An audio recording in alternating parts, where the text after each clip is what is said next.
Et nous ne pouvions, pour cette 4e édition de Family Stories, passer à côté du sujet de la philanthropie.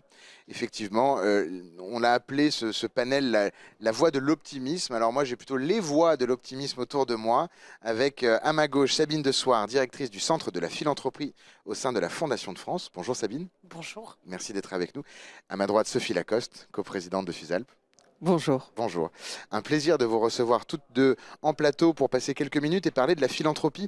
Alors, j'avais une première question, mais peut-être pour ceux qui nous écoutent et pour qu'on adresse vraiment le point, la philanthropie en France, par rapport à un modèle anglo-saxon historique dont on a beaucoup parlé, on en est où? La philanthropie s'est beaucoup développée ces dernières années, c'est dans la tête de tous les dirigeants. Vous qui représentez peut-être la Fondation de France, Sabine, voilà, si on devait avoir peut-être, je sais pas, soit quelques chiffres, soit quelques tendances.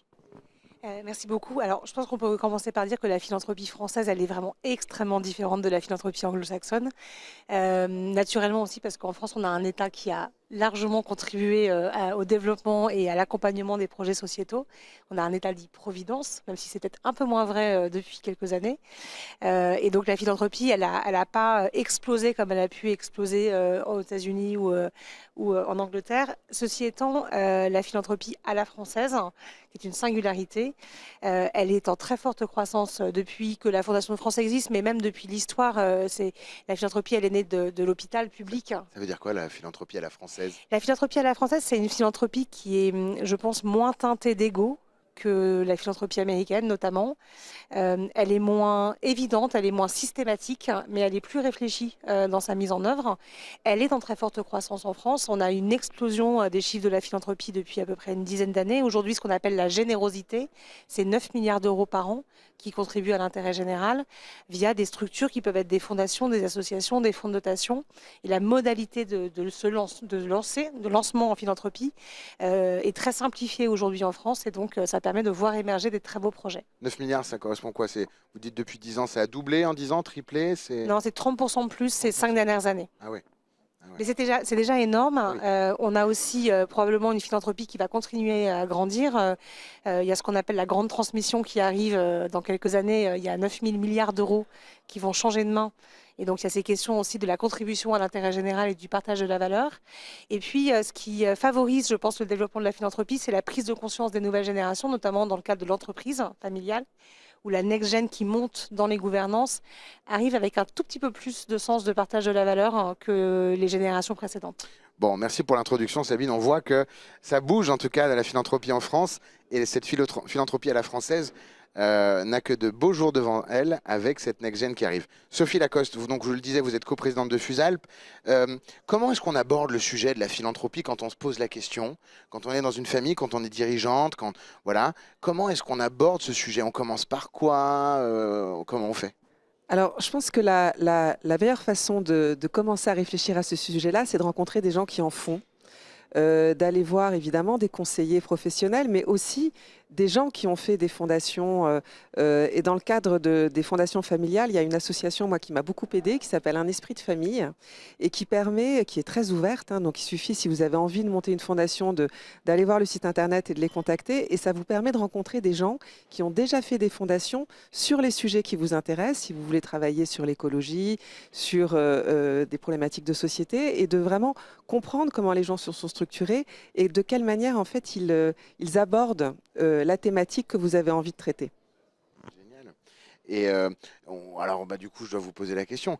Il y a une fierté particulière pour vous, Sophie Lacoste, sur le sujet de la philanthropie, un projet que vous avez accompagné, on le disait, où il y a peut-être moins d'exposition des donneurs d'ordre qui s'investissent par la philanthropie, mais quand même, on peut quand même être fier d'un projet. Bien sûr, nous on a un fonds de dotation familiale qui a été créé il y a 14 ans, qui s'appelle Porosus, qui soutient l'émergence en art et en sport.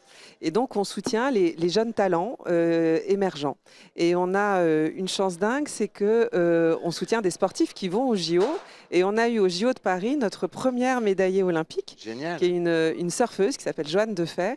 Et en fait, ce qui était formidable, c'est qu'en famille, tous les fondateurs, on est 8, plus tous les enfants de ces fondateurs. Et là, il y a x2 ou x3 qui suivent, on a suivi comme ça ces performances à la télé, parce que c'était dans les mers. Et ça nous a donné vraiment un sentiment de joie et voilà, d'une immense satisfaction d'avoir participé un tout petit peu à notre endroit à ce succès-là. Et ça n'a pas de prix. C'est vrai que l'accompagnement des sportifs a été, enfin, la difficulté pour certains sportifs de trouver financement a été beaucoup mis en lumière lors des JO d'hiver, là, récents. Oui. On en a beaucoup parlé sur le fait qu'effectivement tous n'avaient pas, même en étant professionnels, la capacité de, voilà, de pouvoir se projeter, suivre le rythme qu'implique une telle vie. Complètement. Et c'est vrai qu'il y a eu en plus beaucoup de sportifs qui se sont fait financer jusqu'au JO de Paris. Et après, malheureusement, certes, beaucoup de financements qui se sont éteints. Et donc, ça reste un sujet très important si on veut continuer à voir la France briller sur les podiums. Donc rencontrer les bonnes personnes et trouver des projets qui rendent fiers et dans lesquels on se retrouve. Exactement. Le sport, c'est important dans le paysage. Par exemple, à la Fondation de France, le sport est une thématique qui revient souvent. Oui, alors la Fondation de France, c'est la fondation qu'on appelle de toutes les causes. Donc on couvre à peu près tous les champs de l'intérêt général. Le sport en fait partie, mais c'est plutôt le sport comme moyen de quelque chose de plus grand. Sophie l'a dit, c'est un moyen aussi d'inclusion, un moyen de se lancer dans la vie active. On a beaucoup de programmes et de fondations qui accompagnent l'usage du sport pour des personnes qui sortent de longues maladies. Il y a la question aussi de l'apprentissage de la vie d'équipe par le sport, notamment pour des jeunes qui sortent d'un système carcéral et qui, via le sport, apprennent à recontribuer à la société. Donc oui, pour nous, c'est un outil qui est fondamental et ça fait partie des causes qui sont soutenues par la Fondation de France. On a fait le point sur la philanthropie française. Quand on commence, par quoi il faut passer? On a parlé de vos fiertés, du sport et des différentes causes à la Fondation de France, mais il faut quand même qu'on se pose la question, est-ce qu'il y a des points de vigilance à avoir quand on commence à adresser ce sujet de la philanthropie pour être sûr que tout simplement cette générosité, ce financement soit bien fléché et serve de façon durable les intérêts et les valeurs de ceux qui investissent? Voilà, question ouverte. Oui, je pense qu'il faut. Le cadre français de la philanthropie est très favorable à son déplacement, à son développement. On a un cadre fiscal favorable qui inclut des droits et des devoirs. Et donc le respect de ce cadre me semble assez important. Les fondations qui choisissent d'être abritées sont accompagnées par leur abritante pour cette partie-là. Il y a des fondations ou des fondations qui sont autonomes et qui sont accompagnées par des conseils ou par des réseaux comme un esprit de famille pour justement aider à respecter ce cadre. Ça me semble très important. Ce qui est très important aussi, et c'est une position qu'on défend fortement à la Fondation de France, c'est ce qu'on appelle la philanthropie par la confiance et de se dire en fait vérifier ce qu'on fait de l'argent des fondations et des fondations, c'est important. Mais à force de mettre trop de contrôle, on empêche aussi les fondations et les fondations d'agir et on a besoin que ces acteurs, qui sont des acteurs du financement de l'intérêt général, fassent confiance aux associations qui opèrent les projets et qu'elles s'engagent avec elles dans la durée. Parce qu'à force de trop de contrôle, on se retrouve avec des associations qui doivent créer des postes uniquement pour rendre compte à leurs mécènes, ce qui est un dévoiement total de ce qu'est la philanthropie. Donc il faut faire attention. Le cadre fiscal favorable est protégeant, mais il faut le respecter. Et il faut après nouer des partenariats de qualité et c'est ça qui donne de la confiance dans la philanthropie.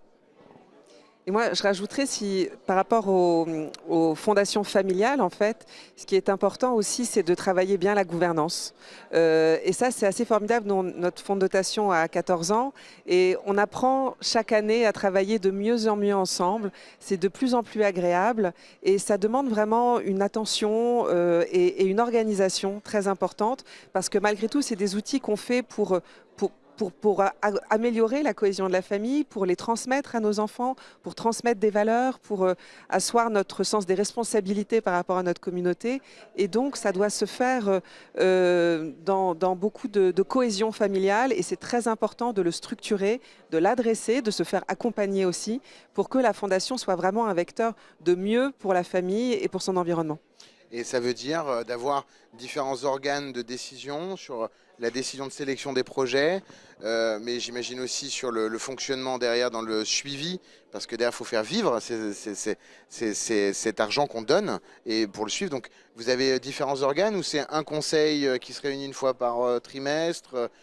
sans rentrer trop dans le secret. Non, alors des il y, dieux. il y a différents organes. Il y a un comité stratégique financier qui vraiment ne travaille que sur la gestion de l'argent. Mais il y a aussi, nous, on a des comités d'experts en fonction des sujets, par exemple des sports. On ne peut pas savoir quels sont les bons sportifs à aider en golf, en surf, en badminton. Enfin, ça demande des connaissances différentes. Pareil, on aide beaucoup de gens dans le théâtre. Donc, on a des comités d'experts à chaque fois qui vont sélectionner les personnalités qui leur semblent les plus correspondre vraiment aux critères. Et puis après, on a notre conseil d'administration familial qui va valider ou pas recommandations. les recommandations. Mais c'est important d'avoir en effet des professionnels pour nous aider à flécher vers les projets ou les associations qui sont les plus en adéquation avec la stratégie qu'on s'est donnée. Merci beaucoup. Sabine, j'imagine que c'est ce que vous... cette organisation de gouvernance posée, sérieuse, c'est ce que vous mettez en place dans l'ensemble des fondations que nous abritons. Bien sûr. Oui, à la Fondation de France, nous accompagnons à peu près une cinquantaine de nouvelles fondations qui viennent s'abriter chaque année, dont à peu près les 2 tiers sont créées par des familles. Et c'est vrai que le travail de l'équipe, c'est vraiment de construire la gouvernance qui est la plus adaptée au projet, c'est-à-dire à son objet, à la typologie de la famille, à sa singularité, parce que chaque famille arrive avec son histoire, ses enjeux, ses causes. Parfois, c'est son histoire aussi de liens familiaux. Quand on essaie de réunir plusieurs générations, c'est les mêmes sujets que dans des gouvernances d'entreprises familiales. C'est que parfois les avis sont divers. Et donc, il faut qu'on réussisse à catalyser autour d'un projet commun, tout en sécurisant la gouvernance et aussi sa transmission, parce que ces fondations, elles durent en fait dans le temps. C'est pas des fondations qu'on crée pour 5 ans. Et donc, il peut y avoir des modifications de la gouvernance dans le temps. On en a eu récemment un fondateur qui nous a appelé en disant: mes 2 enfants se marient, je souhaiterais que mes 2 belles-filles rejoignent la fondation. Comment on fait pour leur trouver une juste place? Et la juste place n'est pas évidente finalement. Et donc on travaille à cette sécurisation et à cette pérennisation qui doit donner du souffle après à la gouvernance. C'est-à-dire que si la gouvernance est bien pensée, la fondation aura de l'efficacité et elle pourra agir dans le sens de l'intérêt général. Merci Sabine. Un dernier mot, il nous reste quelques secondes. Qu'est-ce que vous avez à dire à celles et ceux qui nous écoutent pour leur dire de sauter le pas, pour dire d'y aller? Voilà, peut-être Sophie Lacoste pour commencer.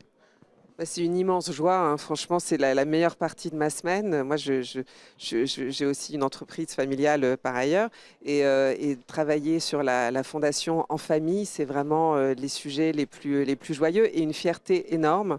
Et je pense que pour la cohésion au sein d'une famille, encore plus une famille actionnaire d'une entreprise, c'est un outil absolument formidable et il faut pas hésiter à l'essayer. Merci Sophie Lacoste. Sabine Desoir. Je dirais évidemment allez-y, mais surtout, je pense qu'il faut dédramatiser la philanthropie. Ça paraît être quelque chose de presque inaccessible, créer une fondation, il faut passer par le Conseil d'État. En fait, il existe aujourd'hui tellement de modalités pour s'engager. L'essentiel, c'est de s'engager. La structure viendra après, donc allez-y. Merci beaucoup, merci Sophie Lacoste, merci Sabine Desoir. C'était un plaisir de vous recevoir et de parler de ce sujet ô combien important, la philanthropie. Pour ma part, je vous remercie et je vous propose de retrouver la suite de nos programmes dans un instant sur Be Smart for Change. Merci à tous.